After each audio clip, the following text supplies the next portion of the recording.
Hello +2 സോഷ്യോളജിയിൽ ഒരു 3 one word questions പരിചയപ്പെട്ടാലോ. ഒന്നാമത്തെ question, സ്വകാര്യ ബുദ്ധിമുട്ടുകളും സാമൂഹിക പ്രശ്നങ്ങളും തമ്മിലുള്ള ബന്ധത്തെക്കുറിച്ച് പഠിച്ച അമേരിക്കൻ ശാസ്ത്രജ്ഞൻ ആരാണ്? ഓക്കെ, അതായത് dash is the American sociologist who studied the relationship between personal difficulties and social problems. നമ്മൾ ഇതുവരെ പരിചയപ്പെട്ട വാക്കുകളിൽ നിന്ന് ചെറിയ വ്യത്യാസമുണ്ട്. സ്വകാര്യ ബുദ്ധിമുട്ടുകളും അതേപോലെ സാമൂഹിക പ്രശ്നങ്ങളും തമ്മിലുള്ള ബന്ധം എന്നുള്ളതാണ്. എങ്കിലും ആർക്കും കൺഫ്യൂഷൻ ഒന്നും വേണ്ട. എന്താണ് കൺസെപ്റ്റ് എന്നുള്ളത് ഏകദേശം ക്ലിയർ ആയിട്ടുണ്ടെങ്കിൽ ഒന്ന് കമന്റ് ചെയ്യാട്ടോ. എന്താണ് കൺസെപ്റ്റ്? നമ്മളുടെ സോഷ്യോളജിക്കൽ ഇമാജിനേഷനെ തന്നെയാണ് ഉദ്ദേശിച്ചിട്ടുള്ളത്. ഇതൊരു PYQ ക്വസ്റ്റ്യൻ ആണ്. അപ്പോൾ നോക്കിക്കേ, ആരായിരുന്നു ഈ ഒരു സ്വകാര്യ ബുദ്ധിമുട്ടുകളെ അല്ലെങ്കിൽ പേഴ്സണൽ ട്രബിൾസിനെ, പേഴ്സണൽ ഡിഫിക്കൽട്ടീസിനെ സോഷ്യൽ പ്രോബ്ലവുമായിട്ട് റിലേറ്റ് ചെയ്ത് പഠിച്ചിരുന്ന സോഷ്യോളജിസ്റ്റ്? ഒരു ഹിന്റും കൂടെ ക്വസ്റ്റ്യനിൽ തന്നിട്ടുണ്ട്. ആരാണ്? അമേരിക്കൻ സോഷ്യോളജിസ്റ്റ് ആണ്. നമ്മൾ എടുത്തു പഠിച്ചതാണ്. അങ്ങനെയുള്ള അത്തരം ഒരു കൺസെപ്റ്റിനെ കുറിച്ച് പഠിച്ച അമേരിക്കൻ സോഷ്യോളജിസ്റ്റ് ആരായിരുന്നു? എമിലി ദുർഖെയിം ആണോ, കാൾ മാക്സ് ആണോ, സി റൈറ്റ് മിൽസ് ആണോ, അതോ ഹെർബർട്ട് സ്പെൻസർ ആണോ? ഒരു സംശയം വേണ്ട. ആരാണ്? ഒന്നാമത്തെ question answer C Wright Mills ആണ്. ആ അമേരിക്കൻ സോഷ്യോളജിസ്റ്റ് എന്തിനെ കുറിച്ച് പഠിച്ചതാണ്? നമ്മുടെ പേഴ്സണൽ ഡിഫിക്കൽട്ടീസ് അല്ലെങ്കിൽ പേഴ്സണൽ ട്രബിൾസിനെയും സോഷ്യൽ പ്രോബ്ലംസിനെയും റിലേറ്റ് ചെയ്ത് പഠിച്ച സോഷ്യോളജിസ്റ്റ് സി റൈറ്റ് മിൽസ് ആണ്. അപ്പൊ ഈ ഒരു മാർക്ക് എല്ലാവർക്കും ഉറപ്പിക്കാം. ഇനി രണ്ടാമത്തെ question, who was the founder of Satyashodhak Samaj? Satyashodhak സമാജത്തിന്റെ സ്ഥാപകൻ ആരാണെന്നുള്ളത് നമുക്ക് ഈ ഒരു ചാപ്റ്ററിലേക്ക് നോക്കിക്കഴിഞ്ഞാൽ ഇത്തരത്തിൽ ഒരുപാട് കാര്യങ്ങൾ നമുക്ക് പഠിക്കാനുണ്ട്. ബ്രഹ്മസമാജ് ഉണ്ട്, ആര്യ സമാജം ഉണ്ട്, അങ്ങനെ ഒരുപാട് സമാജങ്ങൾ നമ്മൾ പഠിക്കുന്നുണ്ട്.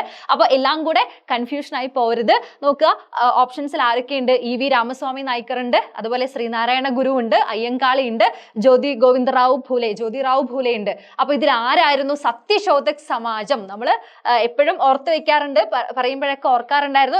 ആരാണ് സത്യശോധക് സമാജത്തിന്റെ സ്ഥാപകൻ? ആരായിരുന്നു? അത് ജ്യോതിറാവു ഭൂലെയാണ് അല്ലെ. ഓക്കെ, അതും മറന്നു പോകണ്ട. ഇനി അടുത്ത മൂന്നാമത്തെ ഒരു question, dash refers to the preconceived opinions or attitudes held by members of one group towards another. അതായത് ഒരു സംഘത്തിലെ അംഗങ്ങൾക്ക് മറ്റു വിഭാഗങ്ങളെ കുറിച്ചുള്ള മുൻധാരണകളെയും മനോഭാവങ്ങളെയുമാണ് ഡാഷ് എന്ന് പറയുന്നത്. എന്തിനെ കുറിച്ചാ? അതായത് ഒരു സംഘത്തിലെ മറ്റു വിഭാഗങ്ങളെ കുറിച്ചുള്ള മുൻധാരണകളെയും അതുപോലെ തന്നെ മനോഭാവങ്ങളെയും നമ്മൾ ഏത് പേരിലാണ് അറിയപ്പെട്ടതെന്നാണ് ചോദ്യം. അത് സ്ഥിരധാരണകൾ എന്നതാണോ, അല്ലെങ്കിൽ മുൻവിധികളാണോ, വിവേചനമാണോ, സാമൂഹിക ബഹിഷ്കരണമാണോ? ഈ ഓരോ കൺസെപ്റ്റുകളും എന്താണെന്ന് നമ്മൾ പഠിച്ചതാണ്. അത് ഈ രീതിയിൽ സ്റ്റേറ്റ് ചെയ്തുകൊണ്ട് എന്ത് വരാറുണ്ട്? വൺ വേർഡ് ക്വസ്റ്റ്യൻസ് വരാറുണ്ട്. അപ്പൊ ശ്രദ്ധിക്കുക. എന്തായിരുന്നടാ ഇതിന്റെ ആൻസർ? ഒന്നോർത്ത് നോക്കിയേ, എന്തായിരുന്നു ഇതില് വരുന്നത്? ഇതിന്റെ ആൻസർ നോക്കുക, പ്രെജുഡൈസസ് അഥവാ മുൻവിധികളാണ് ഇതിന്റെ ഉത്തരമായിട്ട് വരുന്നത്. ഓക്കെ, മുൻവിധിയോട് കൂടിയല്ലേ നമ്മൾ എന്ത് ചെയ്യുക? ഒരു സംഘത്തിലെ അംഗങ്ങൾക്ക് മറ്റ് വിഭാഗങ്ങളെ കുറിച്ച് നമ്മൾ എന്ത് ചെയ്യും? മുൻവിധിയോട് കൂടി നോക്കിക്കാണുക എന്ന് പറയുമ്പോൾ നമുക്ക് എന്തുണ്ടാവും? കൃത്യമായിട്ട് മുൻധാരണകളും മനോഭാവങ്ങളും ഉണ്ടായിരിക്കും. അപ്പോൾ ഈ ഒരു 3 മാർക്ക് നിങ്ങൾക്ക് ഇവിടെ സെറ്റ് ആയിരിക്കുകയാണ്. അപ്പോൾ ഇത് മാത്രം പോരെ അല്ലേ? നമുക്ക് ഓണം എക്സാമിലേക്ക് നമ്മളുടെ ലക്ഷ്യം എന്താണ്? 80 മാർക്ക് നേടുക എന്നുള്ളതാണ് നമ്മളുടെ ലക്ഷ്യം. അപ്പോൾ നമ്മളുടെ ഓണം എക്സാമിന് +2 സോഷ്യോളജിയിൽ ചോദിക്കുന്ന പോർഷൻസ്, അതായത് +2 സോഷ്യോളജിയിൽ എത്ര പോർഷൻസ് ആണുള്ളതെന്ന് അറിയാലോ? 6 ചാപ്റ്റേഴ്സ് ഉണ്ട്.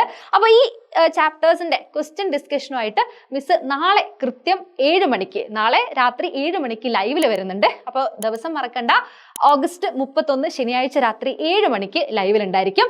അപ്പോൾ നിങ്ങൾ എല്ലാവരും അങ്ങോട്ടേക്ക് എത്തുക. നമുക്ക് എല്ലാവർക്കും ഈ ക്വസ്റ്റ്യൻസ് ഒക്കെ ഡിസ്കസ് ചെയ്ത് 80 മാർക്കിലേക്ക് മാക്സിമം എത്താൻ വേണ്ടി ശ്രമിക്കാം. ഓക്കെ.